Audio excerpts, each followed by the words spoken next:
నమస్తే, welcome to our channel. ఎన్ని రోజుల నుంచి వెయిట్ చేస్తున్నారు బీఆర్ఎస్ నేతలు.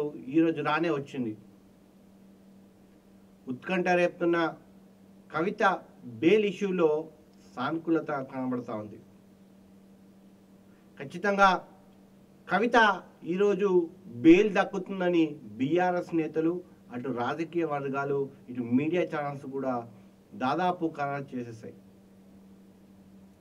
నిజంగానే కవిత బెయిల్ నుంచి బయటికి వస్తే సంబరాలు చేసుకోవడానికి కూడా బీఆర్ఎస్ శ్రేణులు రెడీ అయిపోయారు కూడా.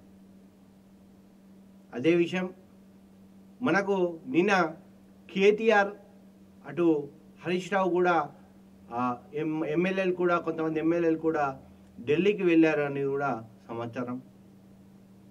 సో ఒక ప్రముఖ పత్రిక అయినటువంటి ఇదే వార్తను ప్రచురించింది. ఒకసారి చూసే ప్రయత్నం చేద్దాం. ఈరోజు కవిత జైలు నుంచి విడుదల.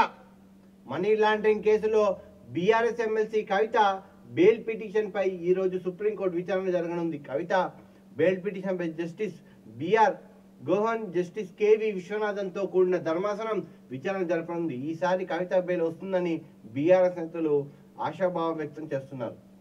సో ఇది పరిస్థితి. బెయిల్ మంజూరు చేసింది. మద్యం కుంభకోణం కేసులో రీసెంట్ గా ఆమ్ ఆద్మీ పార్టీ మనీష్ సిసోడియాకి సుప్రీంకోర్టు బెయిల్ మంజూరు చేసింది. ఈ నేపథ్యంలో మనీ లాండరింగ్, మద్యం కుంభకోణం కేసులో జైల్లో ఉన్న బీఆర్ఎస్ ఎమ్మెల్సీ కవితకు బెయిల్ రావచ్చని ఆ పార్టీ భావిస్తుంది.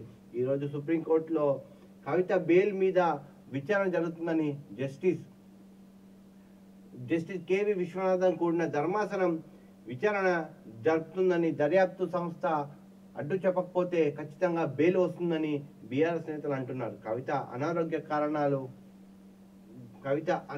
కారణాలు వల్ల కూడా బెయిల్ ఇవ్వాలనే సమాలోచనలో సుప్రీంకోర్టు ఉన్నట్టు తెలుస్తూ ఉంది. ఈ నమ్మకంతోనే కవిత అన్న బీఆర్ఎస్ వర్కింగ్ ప్రెసిడెంట్ కేటీఆర్, 20 మంది ఎమ్మెల్యేలు, ముఖ్యంగా బీఆర్ఎస్ నేతలతో ఢిల్లీకి వెళ్లారు. సంవత్సరం అందరిలో కలిసి కవిత గ్రాండ్ గా వెల్కమ్ చేయడానికి ఏర్పాట్లు జరుగుతున్నాయని చెప్తున్నారు. కవిత హైదరాబాద్ కు తీసుకొచ్చాక కూడా బీఆర్ఎస్ శ్రేణులు ర్యాలీ చేసి అవకాశం ఉన్నట్టు తెలుస్తా ఉంది. మద్యం పాలసీ కేసులో మార్చి 15న కవితను ఈడీ అరెస్ట్ చేసింది. ఇదే కేసులో ఏప్రిల్ 15న సిబిఐ అరెస్ట్ చేసింది. గత కొన్నేళ్లుగా కవిత తిహార్ జైల్లో ఉన్నారు. ఈ క్రమంలో ఆమె ఆరోగ్యం బాగా పడని, చాలా సన్నగా అయిపోయిందని వార్తలు వచ్చాయి. సో ఏది ఏమైనా చెప్పుకోవచ్చు, కవిత ఇక వస్తుందా అంటూ మనకు కూడా వార్తలు అందుతున్నాయి. నిజంగానే అవును అనే సమాధానాలు కూడా అందుతున్నాయి. ఎందుకంటే కవితకు సంబంధించిన ఎపిసోడ్లో కవిత అనారోగ్య పరిస్థితి బాగలేదు. దాదాపు ఇప్పటికే 2 సార్లు ఆసుపత్రిలో చేరారు. సో సుప్రీంకోర్టు ఒక నిర్ణయానికి అయితే వచ్చినట్టు తెలుస్తూ ఉంది.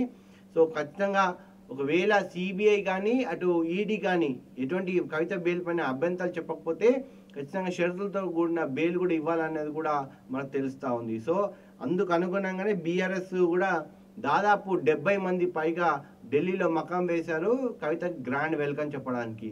సో చూడాలి ఏం జరుగుతుంది అనేది. కానీ యావత్ తెలంగాణ ప్రజలు మాత్రం ఈరోజు ఉత్కంఠతో ఎదురు చూస్తున్న వైనం. సో ఇది ఇవాళ స్పెషల్ స్టోరీ. మరొక స్టోరీతో మీ ముందుకు వస్తాం. Thank you.